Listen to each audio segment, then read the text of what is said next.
यीशु मसीह के नाम में स्वागत करता हूँ। मैं प्रभु का धन्यवाद करता हूँ, उसने हमें फिर से एक मौका दिया ताकि हम उसकी स्तुति कर सके, उसकी आराधना कर सके। हालेलुया, धन्यवाद प्रभु, धन्यवाद। तो आइए उसकी स्तुति करते हैं, उसकी आराधना करते हैं और उसके नाम को महिमा देते हैं। आमीन।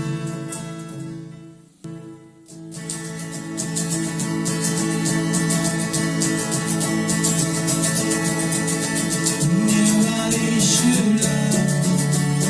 धन्यवाद यीशु, धन्यवाद यीशु, धन्यवाद यीशु।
satisfied my soul, and I never ever had to be afraid. One thing remains. One thing remains. Your love never fails, never gives up, never runs out on me. Your love never fails, never gives up, never runs out on me. Your love never fails, never gives up, never runs out on me. Your love.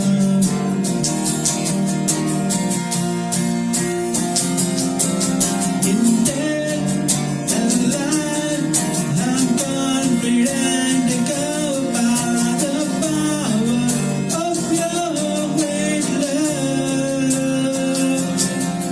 My death is paid, there's nothing that can separate my heart from your great love. Love never fails, never gives up, never runs out on me. Your love never fails, never gives up, never runs out on me. Your love never fails, never gives up, never runs out on me. Your love.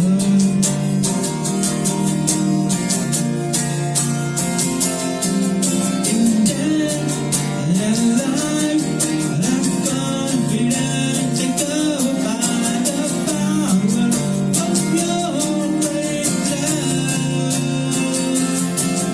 My debt is paid, there's nothing that can separate my heart from your great love.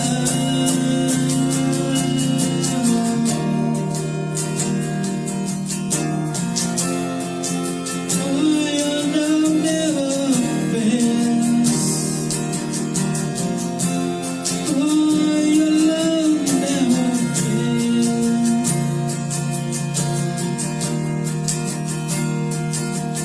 Hallelujah.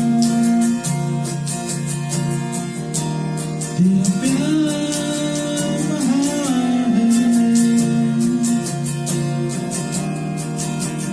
ओ तेरा प्यार अतुल है। ओ hallelujah.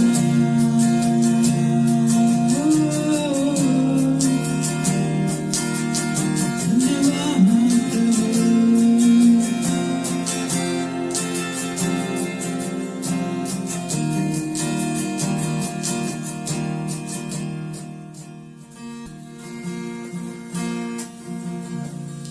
तेरे नाम के लिए जिए हम,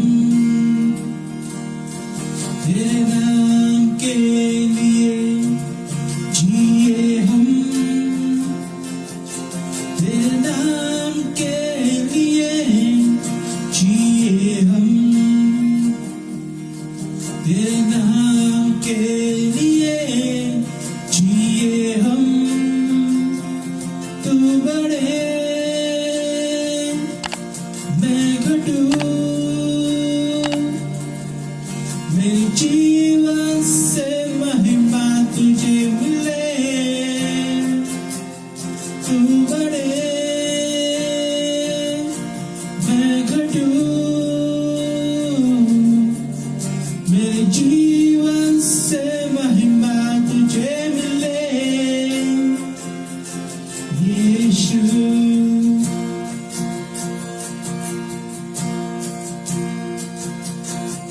स्तुतियों के बीच में विराजमान प्रभु, तू बड़े और मैं घटूं। स्तुतियों के बीच में विराजमान प्रभु, तू बड़े और मैं घटूं। तू बड़े मैं घटूं,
यीशु नाम में है सच्चाई, यीशु नाम में है भलाई। तू बढ़े मैं घटूं, मेरी जीवन से महिमा तुझे मिले। तू बढ़े मैं घटूं, मेरी जीवन से महिमा तुझे मिले। यीशु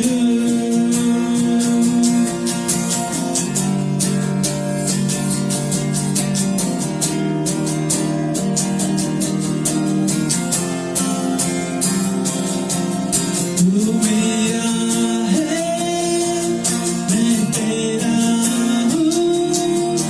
तू मेरा है, मैं तेरा हूँ। तू मेरा है, मैं तेरा हूँ। तू मेरा है, मैं तेरा हूँ। है खुदा मेरे खुदा, मेरा जीवन तेरा खुदा है। खुदा मेरे खुदा,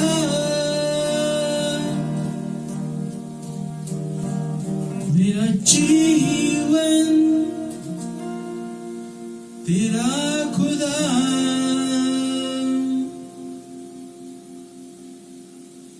तू बढ़े मैं घटूं, मेरी जीवन से महिमा तुझे मिले। तू बढ़े मैं घटूं, मेरे जीवन से महिमा तुझे मिले। यीशु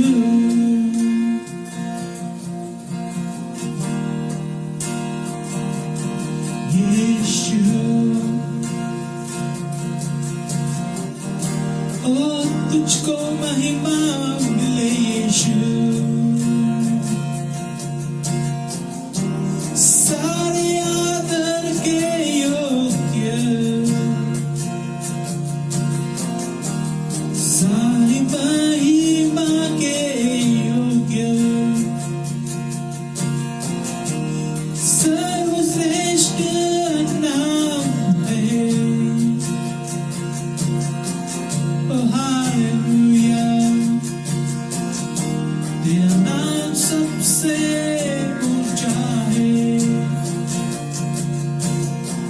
ओ हालेलुया, धन्यवाद प्रभु, तेरी स्तुति, तेरी महिमा, तेरी प्रशंसा करते हैं। ओ प्रभु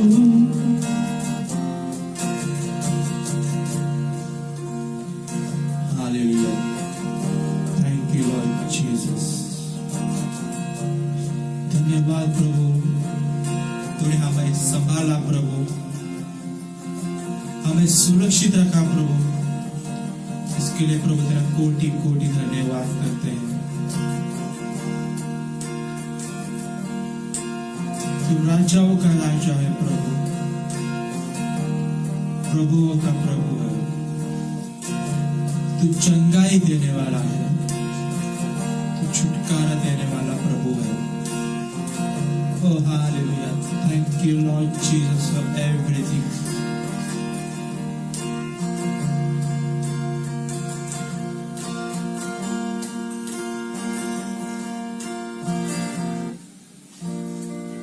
हालेलुया। प्रभु, हम तेरे नाम को ऊंचा उठाते हैं प्रभु, तेरे नाम का हम जय जयकार करते हैं प्रभु। ओ hallelujah Prabhu.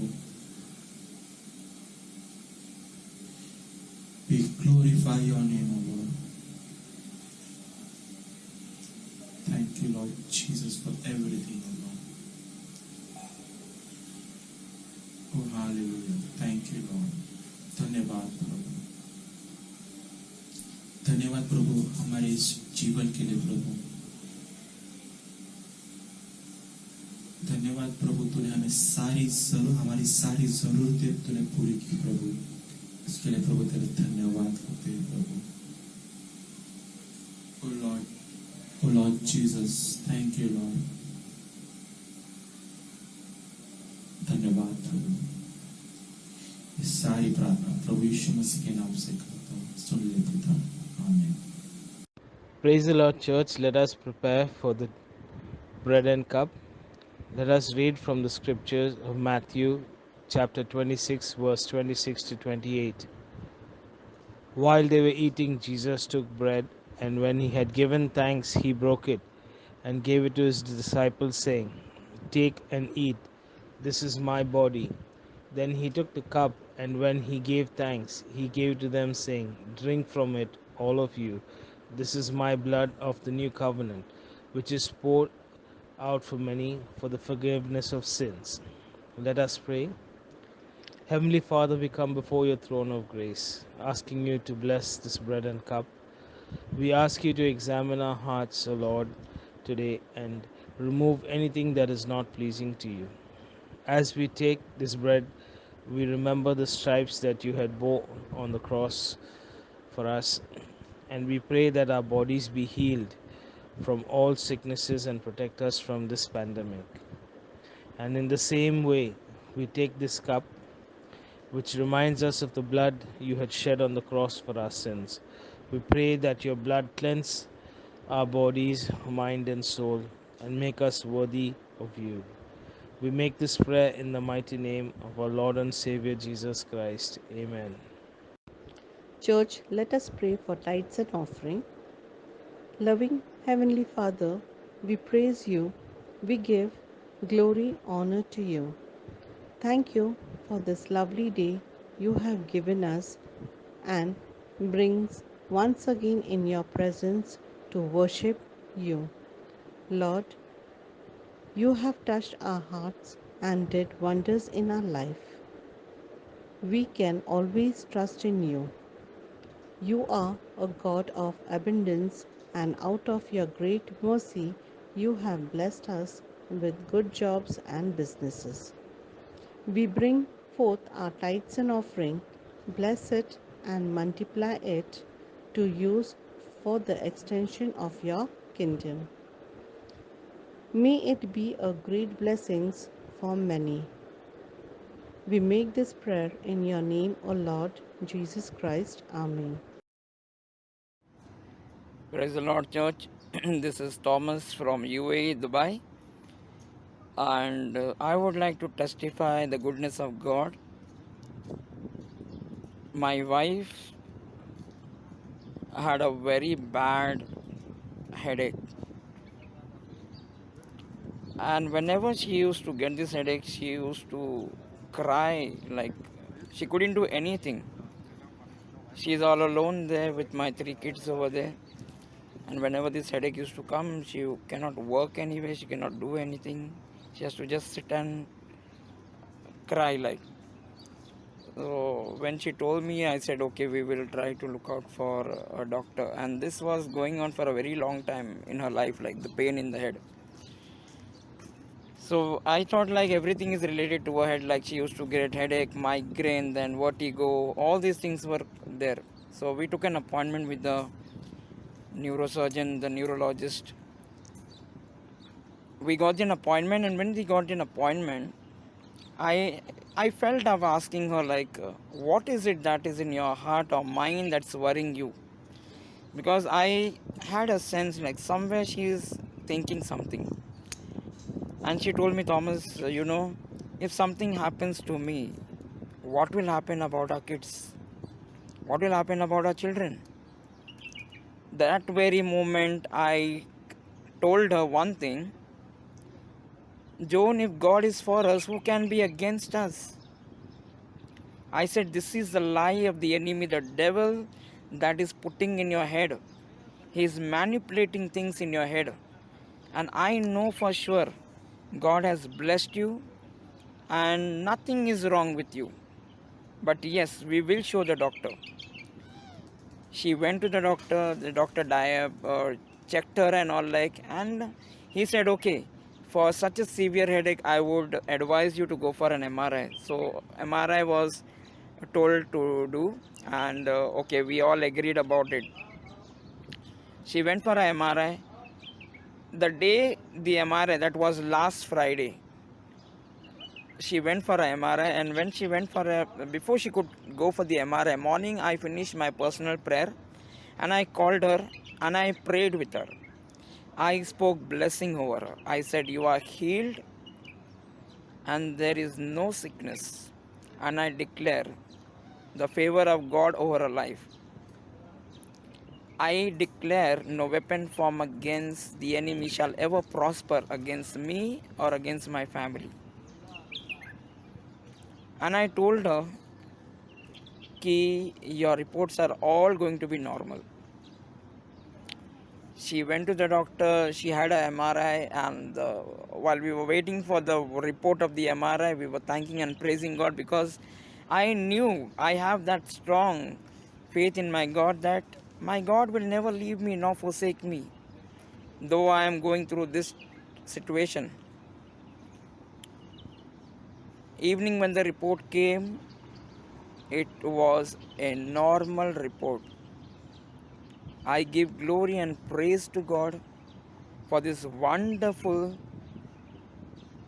testimony in the life of my wife Joan. I had asked Pastor Edwin, Pastor Wilma, Sister Helen, and our team, our intercession team, where every Thursday 7 o'clock evening we intercede and pray. So even they were praying for her. And that is what the fruit of the prayer, for our God is faithful. He answered our prayer. My wife is totally out of this problem of a headache. She is on meditation, the right meditation, what she wanted, she has got it. And once again, church, I thank and I praise God and I give Him the glory, for it is He who has done this testimony come through in the life of my wife. Thank you once again, church. Be blessed and see you every Thursday 7 p.m. for intercession. God bless you. Have a blessed day. Praise the Lord. प्रभु की स्तुति। Greetings to you in the matchless name of our Lord Jesus Christ. यीशु के नाम से आपका फिर से स्वागत है। Our God is a good God, हमारा प्रभु भला है, wonderful God. अद्भुत है। No matter whatever happens, चाहे हमारे चारों ओर जो भी हो रहा He हो, is still there. वो है हमारे साथ, He is by your side. वो आपके साथ है। The Bible says, call upon the name of the Lord and you will be saved. वचन में लिखा गया है कि प्रभु के नाम को पुकारो और तुम जो बच जाओगे। So we need to just draw near to Him तो इसलिए हमें प्रभु के और करीब आना है, and He will draw near to you. और फिर वो हमारे करीब आएगा। Let us pray for God's word. आज के वचन के लिए अब हम प्रार्थना करेंगे। Father in heaven, स्वर्गीय पिता, as your word is being delivered, जैसे आपका वचन हम सुनेंगे, we know that your word is powerful. आपका वचन सामर्थी है, Your word has the power to transform and change lives. उसमें सामर्थ है जीवनों को बदलने के लिए, हृदय बदलने के लिए। Your word has the power for healing and deliverance. आपका वचन हमें चंगा करता है, छुटकारा देता है, Your word has the power to restore. और पुनर्स्थापित करता है। Your word has the power to give life. जीवन देता है हमें।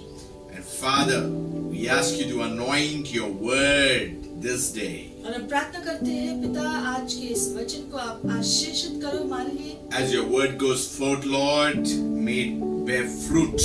और आज का वचन हमारे लिए फलदायी बने प्रभु। Father, we give you all glory. सारी महिमा हम आपको देते हैं In Jesus' name, यीशु मसीह के नाम से। amen.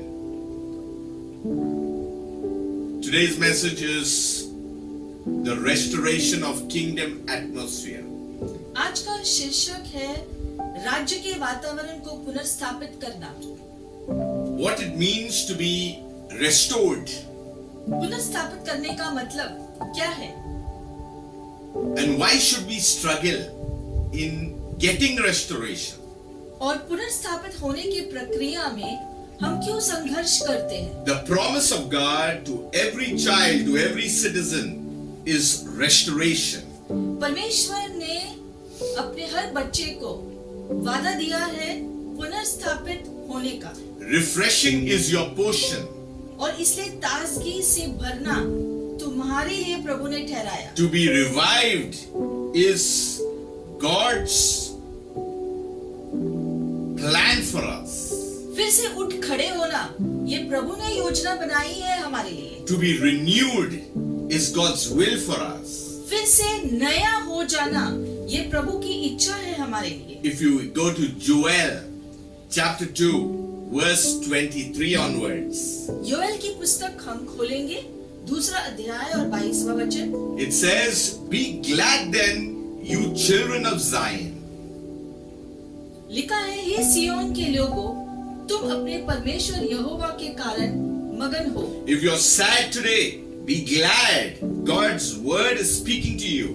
और इसलिए आज अगर आप दुखी हो तो प्रभु का वचन आपसे कह रहा है कि मगन हो। If you're anxious, if you're worried, be glad. अगर आप चिंतित हो किसी चीज को लेकर के, फिर भी प्रभु आपसे कहते हैं कि मगन हो। And it says, rejoice in the Lord your God. और आपके प्रभु यहोवा परमेश्वर में आपको प्रसन्न रहना है। We don't have to rejoice in other things, but first rejoice, start with the Lord our God, our Maker, our Sovereign King. मतलब कि हमारे प्रभु में आनंद मनाना है, वो जो हमारा प्रभु है और हमारा राजा भी है। For He has given you the former rain faithfully. Hallelujah. क्योंकि तुम्हारे लिए वह वर्षा अर्थात बरसात की पहली वर्षा बहुतायकता से देगा। And He will cause the rain to come down for you. Amen. और पहले के समान अगली और पिछली वर्षा को भी बरसाएगा। So the former rain and the latter rain in the first month. Hallelujah. तो अगली और जो पिछली बरसात को पहले महीने में भेजेगा। Right off the bat, God is going to bless you. मतलब कि शुरुआत से ही प्रभु आपको आशीषित करेगा। So it's, if you're asking when, it is now. तो अगर आप पूछेंगे कि कब होगा, तो अब होगा। Now is your season. अब जो है आपका समय है। No matter whatever is going on outside, be glad, you children of Zion. और इसलिए आपके चारों ओर चाहे जो कुछ भी हो रहा हो, आप आनंद मनाओ प्रभु में। The Bible says the threshing floor shall be full of wheat. That means provision is there. आगे लिखा गया है कि तब खलियान अन्न से भर जाएगा, मतलब कि सारी उपलब्धियां प्रभु आपके लिए ठहराएगा। And the vat shall overflow with new wine and oil. और रसकुंड नए दाख मधु और ताजे तेल से उमड़ेंगे। Overflow means abundance. उमड़ने का मतलब है कि बहुतायकता से मिलेगा। It's more than what you ask. मतलब कि जितना आप मांगते हो उससे ज्यादा प्रभु आपको देगा। Imagine you have a number and it's so big and you just dream that you would get it, but you get much more than what you can even think. मतलब कि अगर आपके मन में एक अंक है, जिस अंक के माप में आपको कोई चीज चाहिए, लेकिन परमेश्वर असीमित रीति से उसी चीज को आपको बहुतायकता से असीमित रीति से देना चाहता So है। God wants you to see beyond the horizon. मतलब कि परमेश्वर आपकी दृष्टि को बढ़ाकर आपको चीजें देना चाहता He है। wants you to set your sight on big things. परमेश्वर चाहते हैं कि आप अपनी निगाहें बड़ी चीजों पर रखो। So Bible says in verse 25, so I will restore you to you the years that the swarming locusts have eaten, the crawling locust, the consuming locust, and the chewing locust, my great army which I sent amongst you. 25वां वचन, जिन वर्षों की उपज अरबे नामक टिड्डियों और येलेक और हासिल ने और गाजाम नामक टिड्डियों ने अर्थात मेरे बड़े दल ने जिसको मैंने तुम्हारे बीच भेजा खा ली थी, मैं उसकी हानि तुमको भर दूंगा। Observe the word restore here. मतलब यहाँ पर लिखा गया है कि आपको पुनर्स्थापित किया जाएगा। The word restore is a big word. फिर से जो है आपको दिया जाएगा, मतलब ये बड़ी बात है। Something that you are emptied of is being poured back to you. Hallelujah. मतलब कि जो चीजें खाली हुई थी तुम्हारे पास में से वो तुम्हें वापस दिया जाएगा। Speaking about Israel, ये खासकर इज़राइल के बारे में लिखा गया है, उनके इतिहास के बारे में। it's speaking about those who believe in the word of God. ये उनके लिए जो प्रभु के वचन पर विश्वास करते हैं। There was a time when Israel was going through a lot of problems.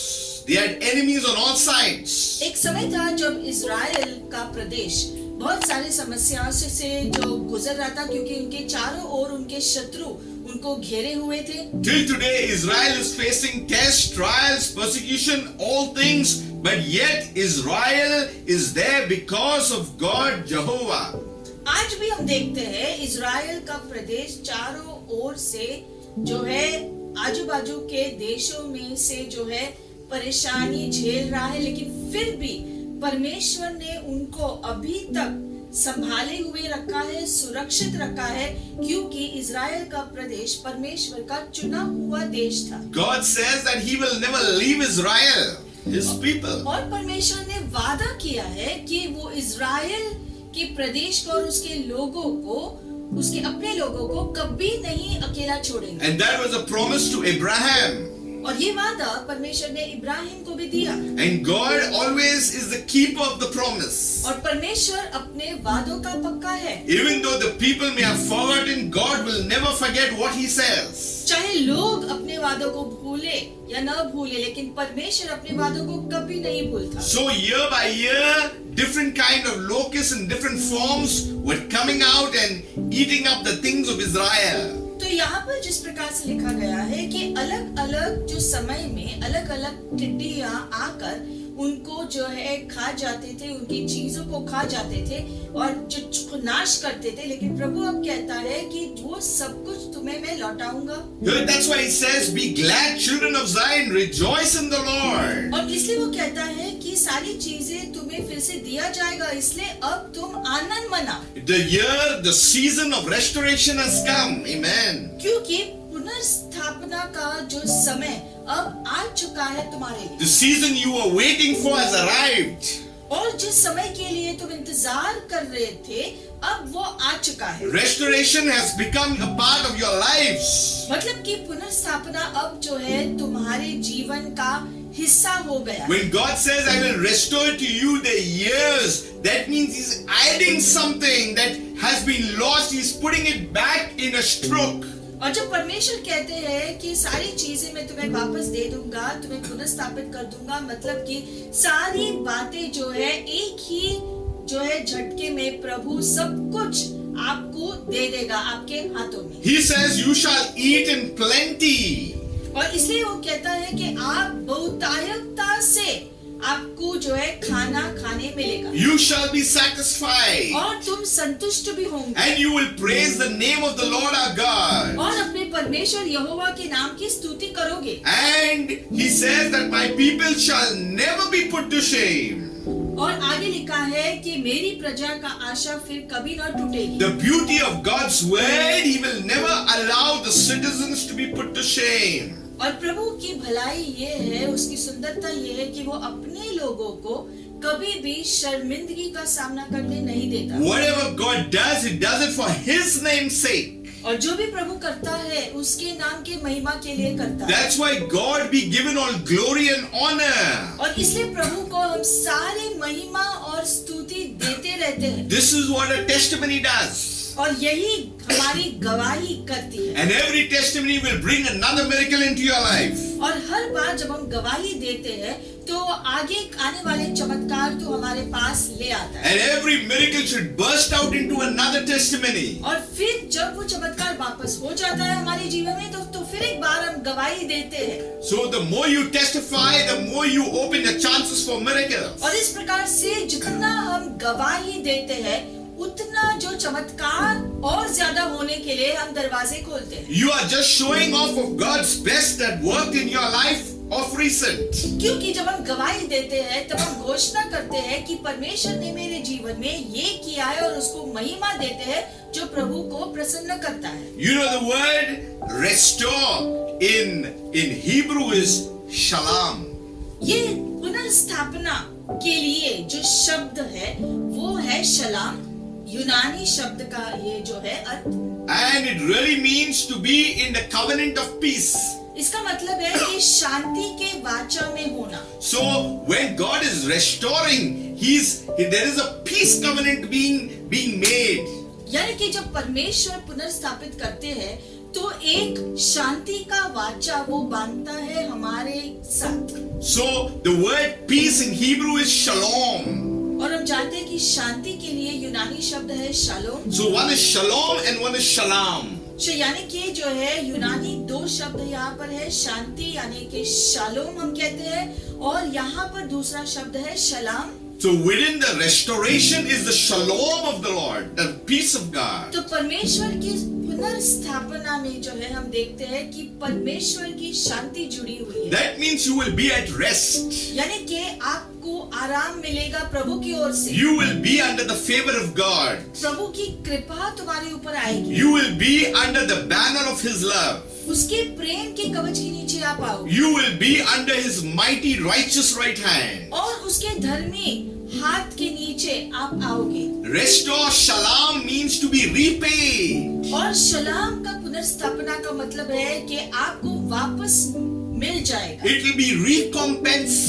यानी कि आपको खजाना मिलेगा। It is restitution. मतलब कि आपको लौटाया जाएगा। You will be rewarded. Hallelujah. आपको इनाम मिलेगा। It is to be making a correction into your very life. मतलब कि आपके जीवन में सुधार आएगा। Anything that was wrong will straighten up in the name of Jesus. That is restoration. यानी कि जो भी गड़बड़ियां है वो ठीक हो जाएंगे। अभी वो है ये सब मिला के पुनर्स्थापित आप होंगे। So the shalom will come right there into your life. यानी कि प्रभु की ओर से शलाम यानी कि पुनर्स्थापना आपके जीवन में आएगा। What about shalom, that is peace?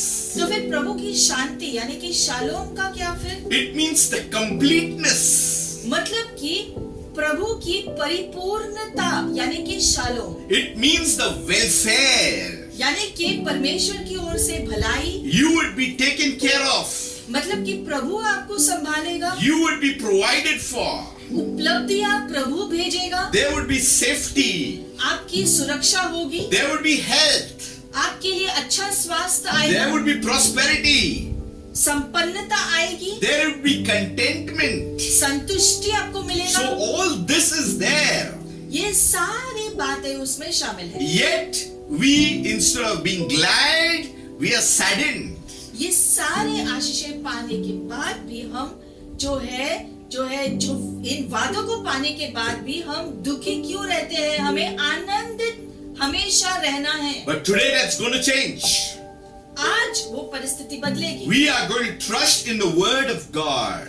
और हम प्रभु के वचन पर विश्वास करेंगे आज। The word of God is living and powerful. It is a double-edged sword. क्योंकि परमेश्वर का वचन सामर्थी है, दो धारी तलवार के समान हमारे लिए कार्य करता है। You know, God made us in His own image and likeness. परमेश्वर ने हमें उसके स्वरूप में उसकी तरह मनुष्य को बनाया। If you go to Genesis, back to the Garden of Eden, वापस उत्पत्ति में अगर हम जाएंगे ईदन के बगीचे की कहानी में, Eden means a spot. तो ईदन का मतलब है कि एक खास जगह। You were put in a place of pleasure. आपको ऐसे जगह पर रखा गया था जहाँ पर प्रसन्नता थी। You were put in a place of delight. ऐसे जगह जहाँ पर आनंद था। You were put in a place of luxury. ऐसे जगह जहाँ सब आरामदायक था। In English, it starts with E, but actually it's Eden. So Eden is plentiful. Eden का मतलब है कि ईदन का बगीचा यानी कि पूरी रीति से संपूर्णता हर बात में। When we are made in the image of God, it's not about like Him, it's we have the nature of God. और जब हम कहते हैं कि प्रभु का स्वरूप यानी कि जो है प्रभु का स्वभाव तक हमको दिया गया। That see, God is a natural owner. He is a natural ruler. हमारा परमेश्वर हमारा मालिक है, हमको बनाने वाला सृष्टि करता है। So when God made man, तो जब परमेश्वर ने मनुष्य को बनाया, Genesis 2:15, उत्पत्ति 2 अध्याय और जो 15वां वचन, then the Lord God took the man and put him in the Garden of Eden to dress and keep it. तब यहोवा परमेश्वर ने आदम को लेकर अदन की वाटिका में रख दिया कि वह उसमें काम करे और उसकी रक्षा करे। So the Lord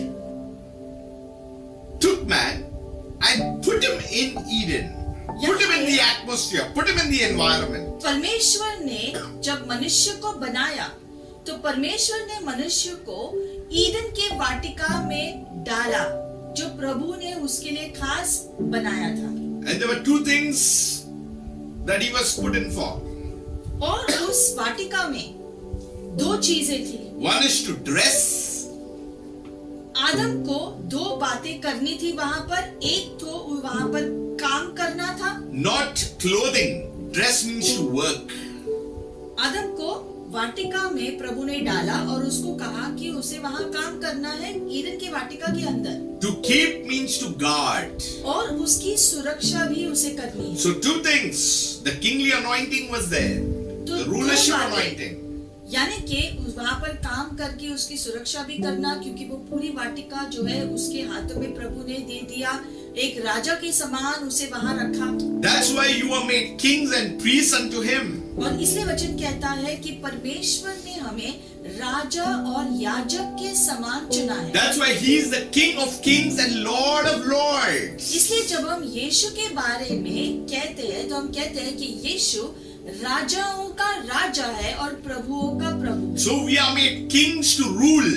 क्योंकि प्रभु ने मनुष्य को राजा के समान बनाया पृथ्वी पे राज्य करने के लिए। So that's why Adam was put into the garden. He was put into the atmosphere. और इसीलिए परमेश्वर के बनाए गए वाटिका में, परमेश्वर के दिए गए वातावरण में रहने के लिए प्रभु ने ठहराया। Water gives life to the fish. Without the water, the fish will die. हम जानते हैं कि जो पानी के बिना मछली जिंदा नहीं रह सकती है, क्योंकि उसे पानी में ही जीवित रहना होता है। The trees, the plants need the soil of the earth. और जो पेड़ और जो पौधे हैं उनको जमीन में जो है, जो जमीन की मिट्टी की जरूरत है जो है उगने के लिए, जिंदा रहने के So लिए। the soil gives life to the seed. क्योंकि जमीन की मिट्टी उस बीज को जीवन देता है। So man was put into the atmosphere, into the presence of God. उसी प्रकार से मनुष्य को परमेश्वर ने प्रभु की उपस्थिति के वातावरण में रखा था। So the presence of God gives life to us. इसीलिए प्रभु की उपस्थिति हमें आज भी जीवन देता है। This is the original intent of God. और ये परमेश्वर का आरंभिक उद्देश्य था मनुष्य के लिए to bask in the glory of God, कि मनुष्य परमेश्वर की महिमा का आनंद ले, to live the life what God has for us. कि जो परमेश्वर ने योजना बनाई मनुष्य के लिए उसका आनंद वो ले। In spite of anything that happens, we need to enjoy and rejoice. और इसलिए हमारे चारों ओर जो कुछ भी हो रहा हो उसके बावजूद हमें प्रभु में मगन होना है। You know, the Bible says about the presence of God. Bible में परमेश्वर की उपस्थिति के बारे में लिखित है। It's very clear in the original plan that we are put into the atmosphere, we are put into the environment, we are put into the presence of God. लिखा गया है खास करके उत्पत्ति की पुस्तक को जब आप जो पढ़ोगे कि परमेश्वर ने मनुष्य को परमेश्वर के बनाए गए वाटिका में यानी कि उसकी उपस्थिति में रखा था। So we are not supposed to visit the presence of God, we are supposed to already be in the presence of God. और क्योंकि परमेश्वर ने मनुष्य को जब बनाया उसे उसकी उपस्थिति के अंदर रखा यानी कि हमको भी हमारा जीवन प्रभु के उपस्थिति में रखना है। ऐसा नहीं होना चाहिए कि थोड़े समय के लिए हम जाए फिर हम निकल आए, ऐसा नहीं। See, when we talk about restoration, we just can think about money, about work, about health. That's it, we can think. We can't think more. जब हम पुनर्स्थापित होने की बात करते हैं तो तुरंत हमारे मन में आता है कि जो पैसों की पुनर्स्थापना हो या हमारी सेहत की पुनर्स्थापना हो, लेकिन वही चीजों की पुनर्स्थापना ही जरूरी नहीं है। The important thing is the presence of God. When we get that, all things will come in line. सबसे जरूरी चीज जिसकी पुनर्स्थापना होनी जरूरी है वो है प्रभु की उपस्थिति हमारे जीवन में पुनर्स्थापित होना, क्योंकि अगर प्रभु की उपस्थिति निरंतर हमारे साथ होगा, हम उस पे जिएंगे तो बाकी सारी चीजें उस पे अपने आप शामिल हो जाएंगी। God is spirit. क्योंकि परमेश्वर आत्मा है। The Bible says in Acts 17:24, प्रेरितों की पुस्तक 17वां अध्याय, it says, God who made the world and everything in it, since he is Lord of heaven and earth, does not dwell in temples made with hands. 24वां वचन यूं कहता है, जिस परमेश्वर ने पृथ्वी और उसकी सब वस्तुओं को बनाया वह स्वर्ग और पृथ्वी का स्वामी होकर हाथ के बनाए हुए मंदिरों में नहीं रहता। Nor is he worshipped with men's hands, as though he needed anything, since he gives to all life, breath and all things. न किसी वस्तु की आवश्यकता के कारण मनुष्यों को हाथों की सेवा लेता है, क्योंकि वह स्वयं ही सबको जीवन और श्वास और सब कुछ देता है। So no idol worship. और इसलिए मूर्ति की पूजा हमें नहीं करनी। God is spirit. क्योंकि परमेश्वर आत्मा है। You know, if there is no presence in your house, then that house is just bricks. मतलब कि अगर उपस्थिति हमारे घरों में नहीं होगी तो वो घर सिर्फ ईंट पत्थर का होगा। It is not a house of God. बिना प्रभु की उपस्थिति के वो प्रभु का घर कैसे कहलाएगा? Unless the presence of God is there, it cannot be called a house of God. जब प्रभु की उपस्थिति एक जगह में है, एक घर में है, तो उस जगह को प्रभु का घर हम कह सकते हैं। You may live in a palace, but if you don't get sleep, what is the use of it? जैसे कि अगर किसी का महल हो, लेकिन अगर वो महल में रहकर भी उसे नींद नहीं आती है, तो उस महल में भी रहने का मतलब क्या? If you live in a big house and there's no water, what is the use? और अगर एक बड़े घर में हम रहते हैं लेकिन वहाँ जो पानी की उपलब्धि नहीं है, तो क्या फायदा? So we need to understand, without the presence of God, there is no life. उसी प्रकार से परमेश्वर की उपस्थिति हमारे जीवन में अगर नहीं है, तो खुद जीवन का क्या फायदा? The devil has distracted us in all these years from the presence of God to the things of the world. लेकिन शैतान ने अपनी शातिर चतुराई से जो है लोगों को जो है भरमाया है कि वो जो है प्रभु की उपस्थिति में न रहकर दुनिया की चीजों में फंसे हुए रहे, Because he knows that if the people of God get the presence of God, they'll get everything that belongs to God. शैतान ये पहचानता है कि अगर किसी के पास परमेश्वर की उपस्थिति निरंतर होती है, यानी कि प्रभु की उपस्थिति होने की वजह से वो सब बाकी सारी चीजें अपने आप हासिल कर सकता है प्रभु की उपस्थिति। So that's why many people try to seek the things of God instead of seeking the face of God. लेकिन हम दुनिया में देखते हैं कि बहुत सारे लोग दुनिया की चीजों को हासिल करने में अपना ज्यादा से ज्यादा जीवन बिता देते हैं। Some feel if I was in this country, I will be very good. कुछ लोग सोचते हैं कि अगर मैं उस देश में मेरा जन्म हुआ होता, वहाँ पर मैं रहता, तो मेरा जीवन अलग होता यहाँ से। If I was born in this family, it would be better. या अगर मेरा जन्म उस परिवार में होता तो मेरा जीवन बेहतर होता। I wish I was of that particular generation. या खास मैं उस पीढ़ी का होता तो कितना अच्छा होता। I've got good news. लेकिन आज खुश खबर है, God has preserved you for the now time. परमेश्वर ने आपको आज के दिन के समय में नियुक्त किया। He has preserved you for the now blessing, for the now favor, for the now mercy, for the now peace. परमेश्वर ने आपको चुना है आज के इस समय में आशीष पाने के लिए, उद्धार पाने के लिए, उसकी शांति, उसका अनुग्रह और कृपा पाने के लिए। We should understand that God cannot be worshipped in objects. हमें इस बात को समझना है कि चीजों के द्वारा हम प्रभु की आराधना नहीं कर सकते। God cannot live in things made by human hands. क्योंकि मनुष्य के हाथों का बना हुआ चीज में हम प्रभु को नहीं पा सकते। The devil has distracted us to find God in objects made and carved with human hands. That's what the word of God is saying. प्रभु का वचन स्पष्ट रीति से कहता है कि मनुष्य के हाथों का बनाया हुआ कोई भी चीज में प्रभु की उपस्थिति कैसे पा सकते हैं। We have made other things greater than the things of God. क्योंकि जो है मनुष्य ने, हम देखते हैं साधारण रीति से दुनिया की चीजों में प्रभु को खोजने की जो है कोशिश की है, लेकिन ऐसा नहीं हो सकता है क्योंकि प्रभु आत्मा है। And because of that, of the distraction, we are more loyal to the other things than God Himself created us. और इसीलिए परमेश्वर, जीवित परमेश्वर को खोजने के बजाय हम परमेश्वर को जो है चीजों में खोजते हैं। And that's why, because of that, restoration couldn't come. और क्योंकि हम परमेश्वर को आत्मा में और सच्चाई में नहीं खोजते हैं, इसलिए हम प्रभु को और प्रभु के द्वारा चीजों को पा नहीं सकते। And that's why there is a struggle. और इसी वजह से लोग संघर्ष में रहते हैं। Because our focus is mainly on the things.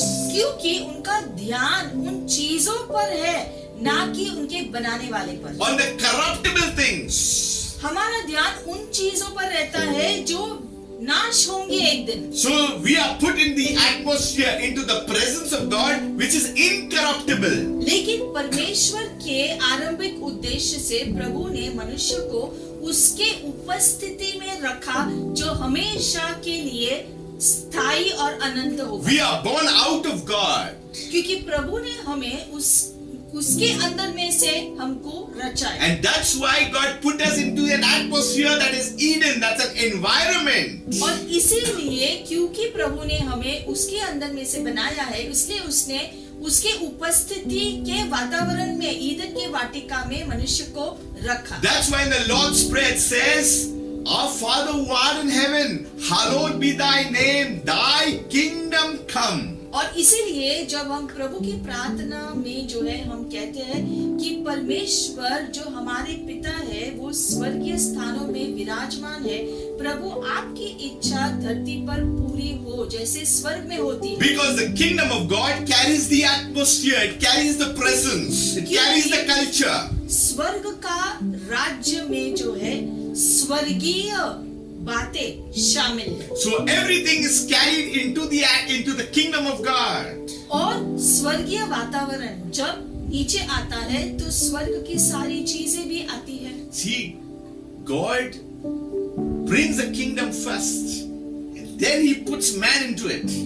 हम देखते हैं कि जो है परमेश्वर उसके जो है राज्य को पहले ले आता है और फिर राज्य की चीजें आ जाती That's why Jesus told the disciples, the kingdom of God has arrived already. हैं। और इसलिए Hallelujah. यीशु ने कहा सबसे पहले उनके शिष्यों से कि परमेश्वर का राज्य आ गया है। The church would be born later, but the kingdom of God has already arrived. Hallelujah. यीशु जब आए तो परमेश्वर के राज्य को लेकर आए।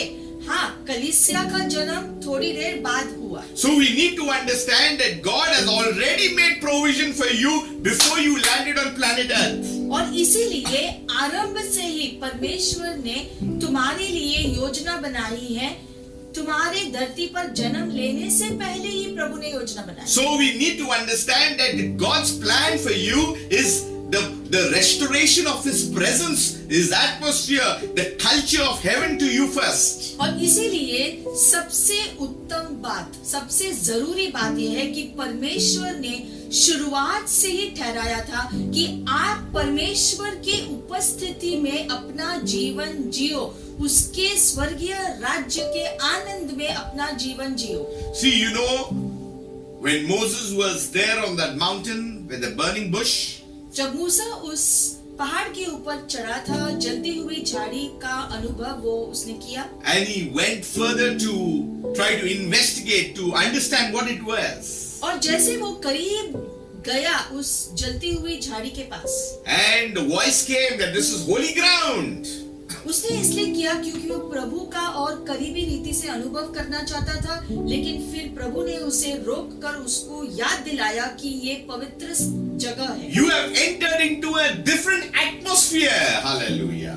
मतलब कि प्रभु ने मूसा से कहा कि तुम इस समय एक अलग वातावरण में कदम रख रहे हो। People of God, please understand that Moses entered into another environment.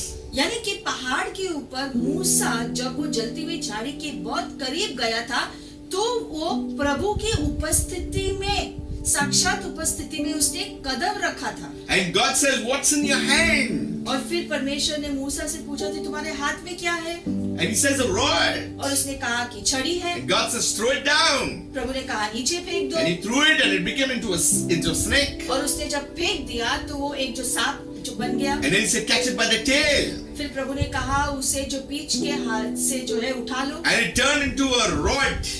और जब उसने पूंछ के बल उसको उठाया तो फिर से छड़ी हो गई। All this happened in the atmosphere of God. ये सारी बातें हुई कहाँ पर? जब वो परमेश्वर के उपस्थिति के अंदर था। This was the school of learning for prophet Moses. और ये जो है इससे सीख मूसा को मिला जो फिर प्रभु का दास बना। But to deliver Israel, he had to carry this atmosphere, this environment.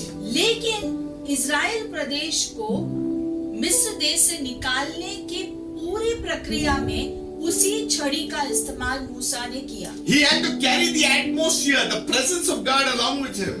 क्योंकि उसने प्रभु की उपस्थिति के अनुभव को अपने साथ रखा पूरी प्रक्रिया के दौरान। In fact, Moses in a statement makes at a time that, Lord, let your presence go before me. और एक बार मूसा ने प्रार्थना भी किया खुली रीति से कि प्रभु तुम्हारी उपस्थिति हमारे जो है पहले जाए और फिर हम आपकी उपस्थिति के पीछे पीछे चले। Without your presence, I'm not going anywhere. और उसने कहा कि तुम्हारी उपस्थिति अगर नहीं है तो मैं कहीं नहीं जा रहा हूँ। He knew the atmosphere and the environment was important for things to happen. मूसा ने पहचान लिया कि परमेश्वर की उपस्थिति होना जरूरी है कुछ भी होने के लिए। So he carried the environment from there where he met God in the burning bush into the palace of Pharaoh.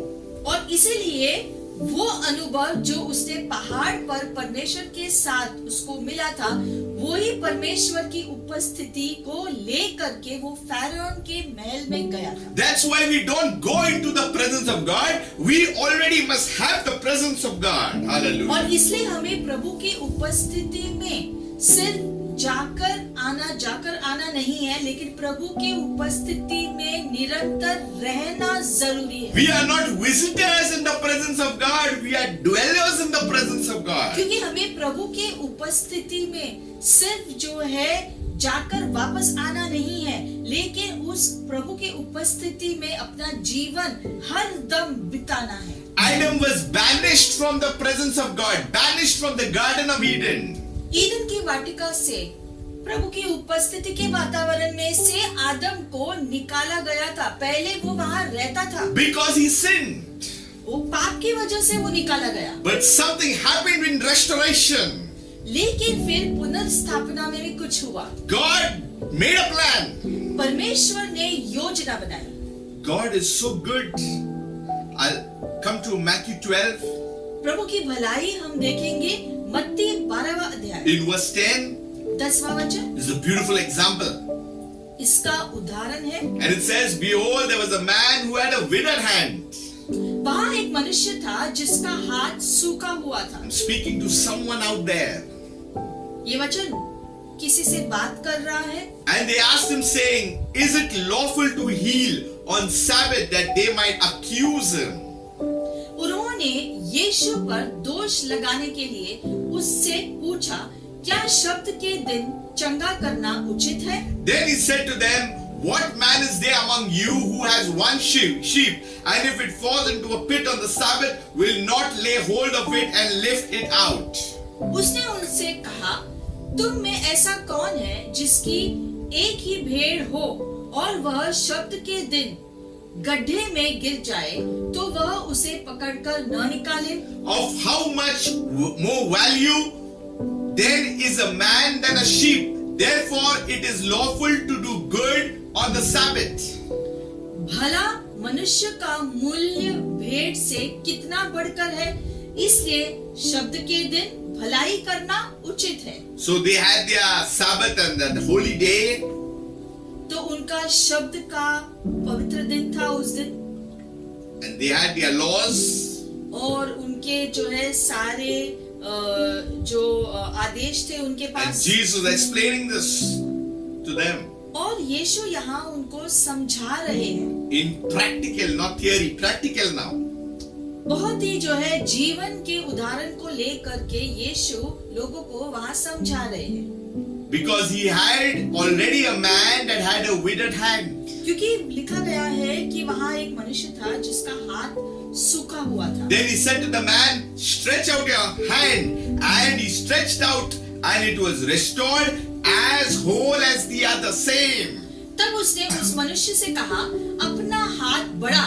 उसने बढ़ाया और वह फिर से दूसरे हाथ की तरह अच्छा हो गया। Today God is saying, Stretch out your hand. आज परमेश्वर आपसे कह रहे हैं, अपना हाथ बढ़ाओ। Not to another man, दूसरे मनुष्य के सामने नहीं, to God. परमेश्वर की तरफ That's बढ़ाओ। what the Bible says, lift up holy hands. इसलिए वचन में लिखा गया है, अपने पवित्र हाथों को प्रभु की तरफ उठाओ। This day, stretch out your hand towards Him. आज के दिन आप अपना हाथ प्रभु की तरफ बढ़ाओ। And the Bible says He stretched out, that man with the withered hand stretched out. और लिखा गया है वचन में कि जैसे यीशु ने कहा, उसी समय उस व्यक्ति ने अपना हाथ बढ़ाया। And the Bible says it was restored. Hallelujah.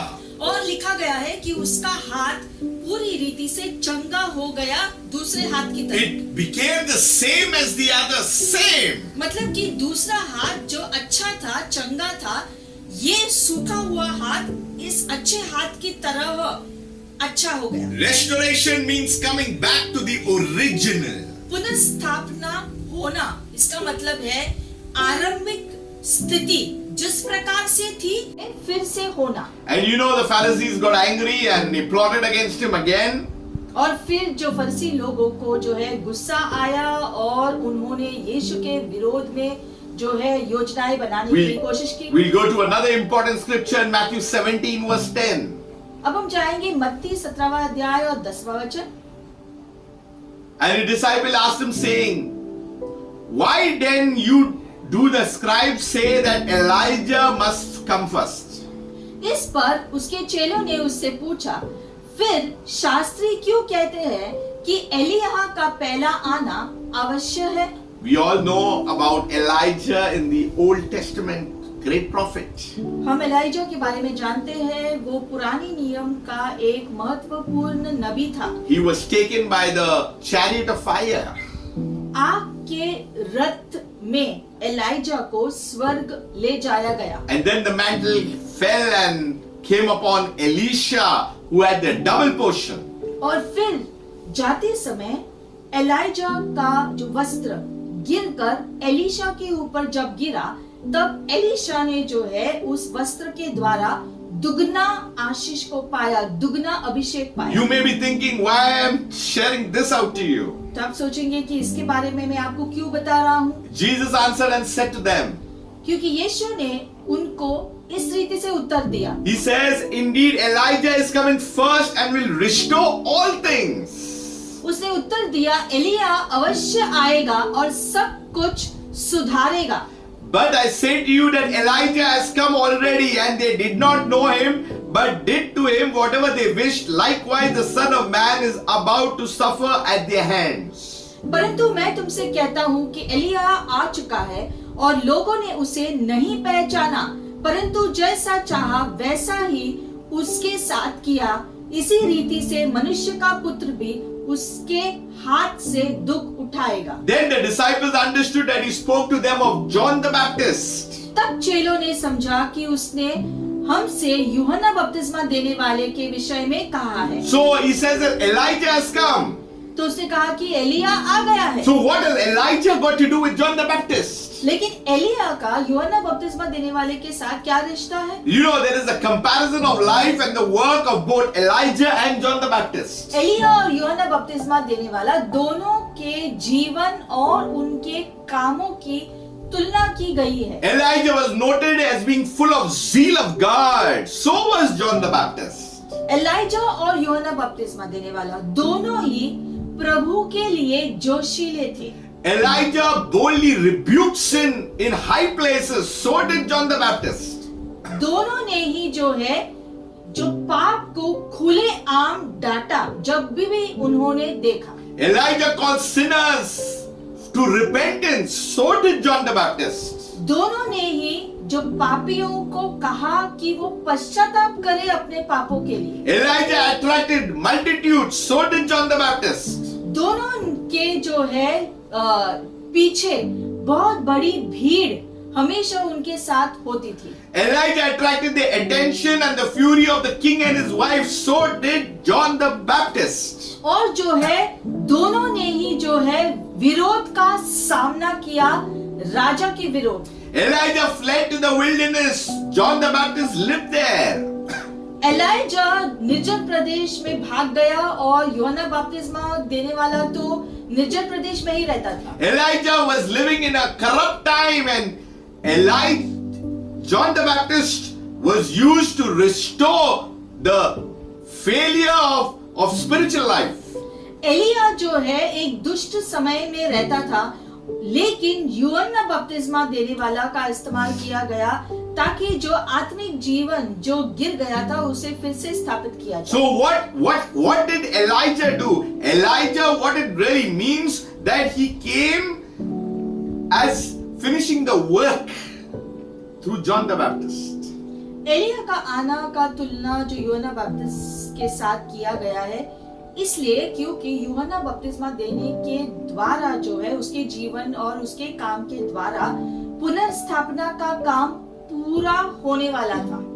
Likewise, Elijah had arrived in the work of John the Baptist. Let me put it that way.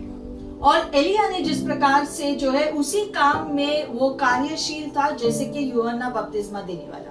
If you see Luke 1:17, लूका पहला अध्याय 17वां वचन। I'm using scripture because it will be easier. It says that he will go before him in the spirit and power of Elijah. This is talking regarding John the Baptist.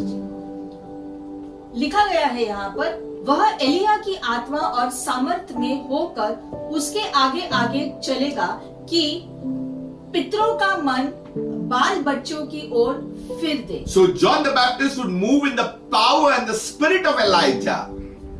तो यानी कि जो है यूहन्ना बपतिस्मा देने वाला एलाइजा के आत्मा के अनुसार कार्य करे। There were two different personalities, दो अलग अलग लोग थे, but the work was there.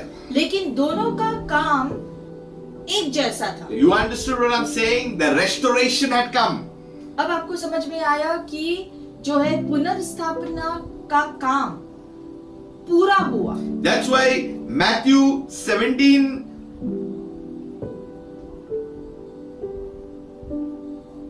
11 says, Elijah is coming first and will restore all things.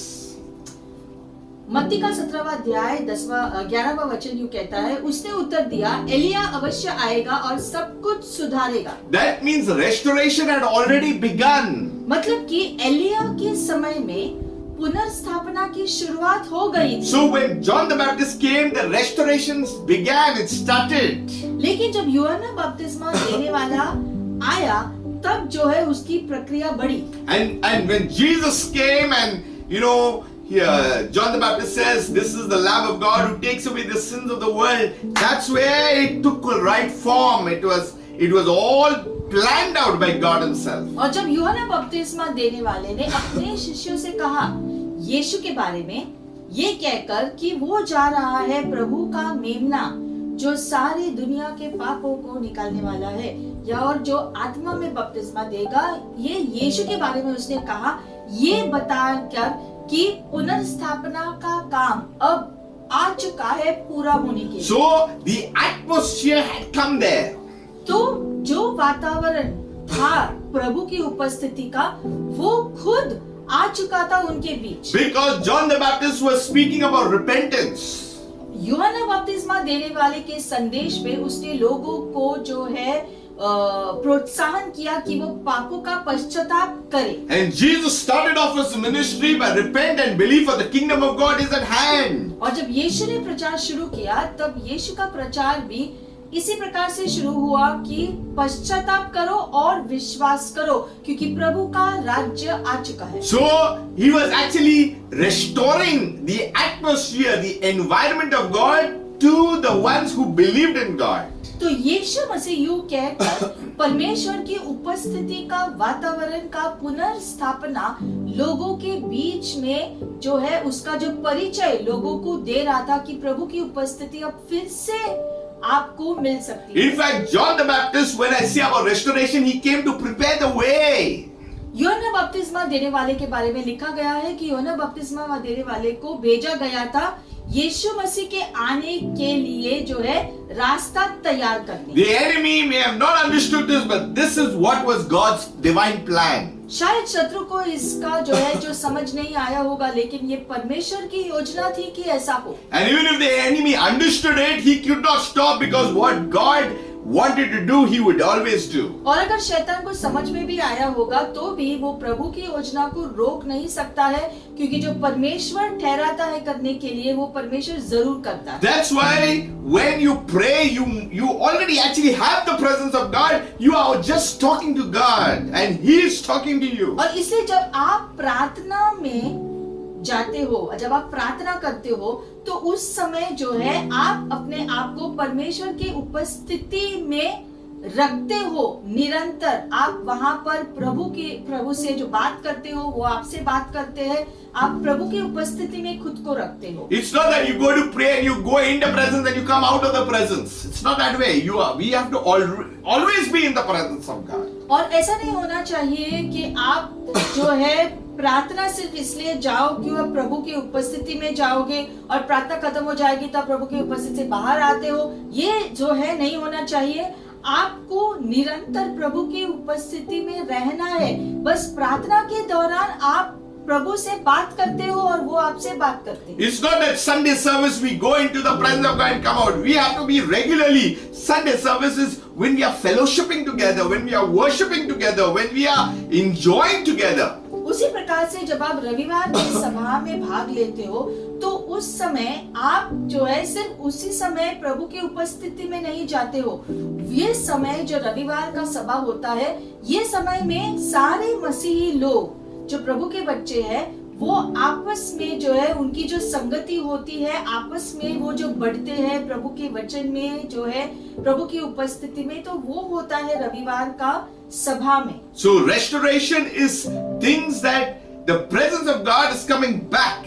लेकिन जो परमेश्वर ने, जो यीशु ने पुनर्स्थापना का काम पूरा किया, वो ये था कि आप हमेशा निरंतर परमेश्वर के उपस्थिति में अपना जीवन बिताओ, हर समय। We who knew God now, we know Him as Abba Father. और इसलिए क्योंकि अब हम अपने परमेश्वर को पहचानते हैं कि वो हमारे अब्बा पिता है। So God works beautifully in the atmosphere.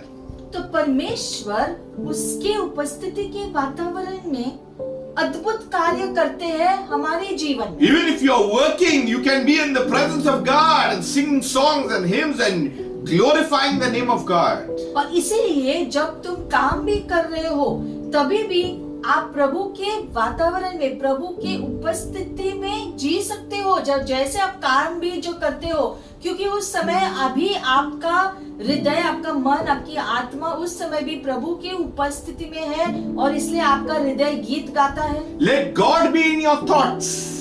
उसी प्रकार से प्रभु को हमेशा आपकी सोच में रखो। Why many are troubled? Because the devil has put problems in their thoughts. बहुत सारे मसीही लोग जो है इसलिए समस्याओं में है क्योंकि शैतान ने उनके मन में परेशानियां डाली है। And that's why they're distracted. और इसलिए उनकी सोच परेशानियों के बारे में ही जो है अटके हुए है, ना कि प्रभु पर। There is a chaos, there is a confusion.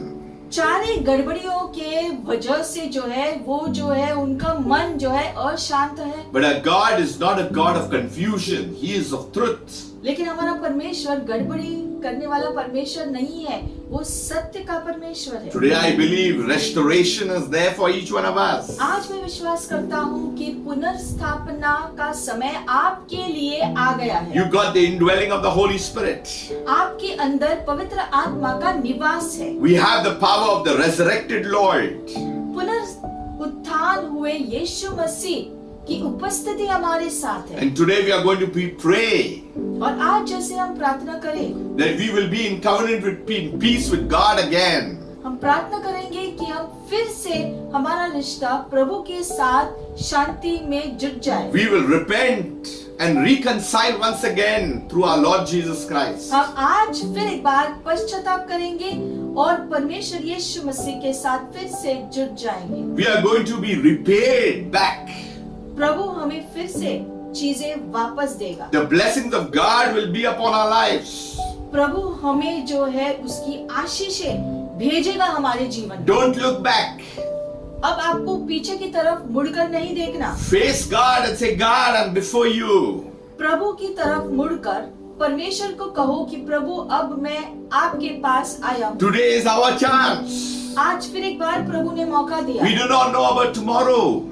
आने वाले कल के बारे में हम नहीं जानते। Let's take this opportunity. इसलिए अब का समय हम लेंगे। Today is my day of miracle. आज है हमारा दिन चमत्कार पाने के लिए। Today is my day of refreshing. आज है हमारा दिन ताजगी से भरने के Today लिए। is my day of restoration. आज हमारे लिए दिन है पुनर्स्थापित होने के Today लिए। is the day that I'm going to be revived. आज का दिन प्रभु हमें फिर से नया बनाएगा। Today is my day that God would increase things in my life. आज का दिन प्रभु चीजों को बढ़ाएगा हमारे जीवनों में। Today is the day that I will become bold and speak the good news about Jesus. आज के दिन हम और धैर्यवान बनेंगे प्रभु के शुभ समाचार को दूसरों को प्रचार करने के लिए। Today is the day that I will announce the coming of our Savior and the Lord, our King of Kings and the Lord of Lords.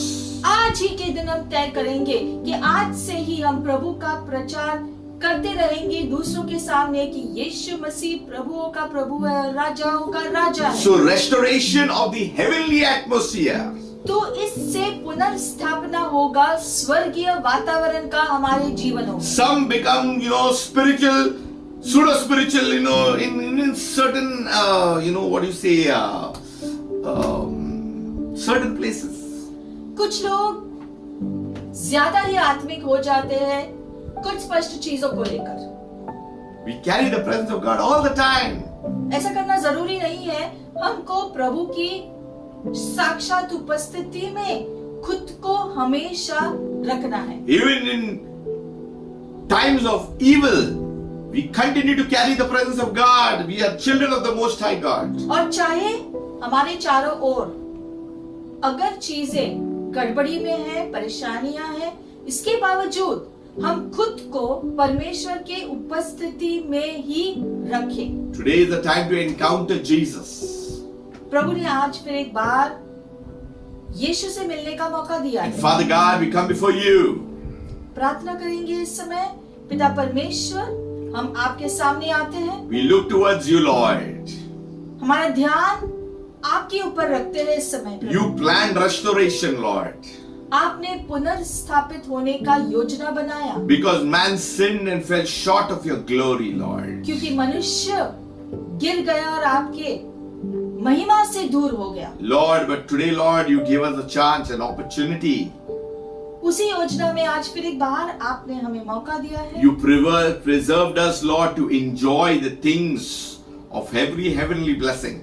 आपने हमें अब तक संभाल कर रखा है ताकि हम स्वर्गीय हर आशीष को पा सके। Lord, and today, as we are before you, we repent of all our sins. और इसलिए आज प्रभु, जैसे हम आपके सामने आते हैं, हम पश्चाताप करते हैं हमारे सारे पापों के लिए। प्रभु, Forgive us for every type of idolatry.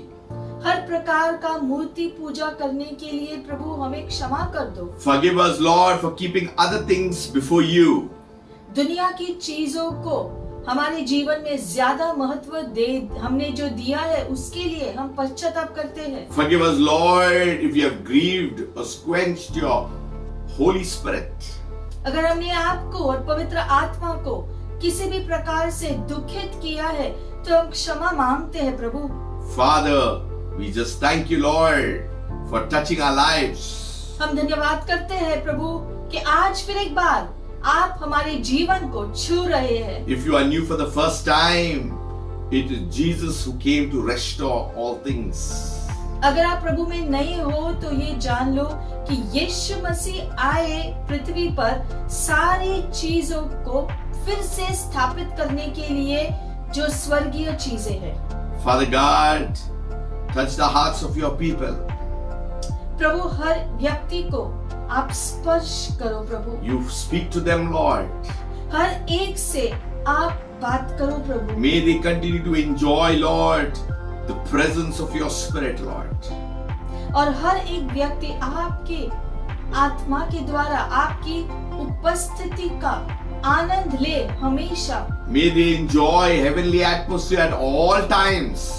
स्वर्गीय वातावरण का हमेशा वो अनुभव करे, ये आशीष उनको दे दो प्रभु। May each one of them, Lord, enjoy the blessing of your presence, Lord. आपकी उपस्थिति से जुड़ी हुई हर आशीषें उनको मिल जाए प्रभु। Father, we thank you, Lord, that your presence gives life, Lord. धन्यवाद प्रभु कि आपकी उपस्थिति हमारे जीवनों में जीवन ले आता है। Help us, Lord, to be continuously soaked in your presence, Lord. हम हमेशा आपकी उपस्थिति के वातावरण में ही जीते रहे प्रभु। We want to give you glory, Lord. हम आपको सारी महिमा देना चाहते हैं। Lord, and we know that in your presence there is fullness of joy. हम जानते हैं प्रभु कि आपके उपस्थिति में भरपूर आनंद है। We are healed, Lord.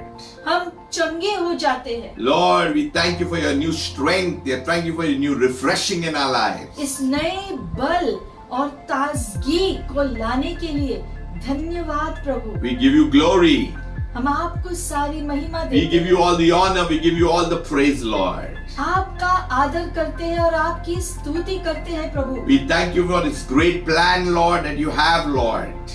इस योजना के लिए धन्यवाद पिता। Father, we thank you, Father, as we glide back, Lord, once again into your loving arms.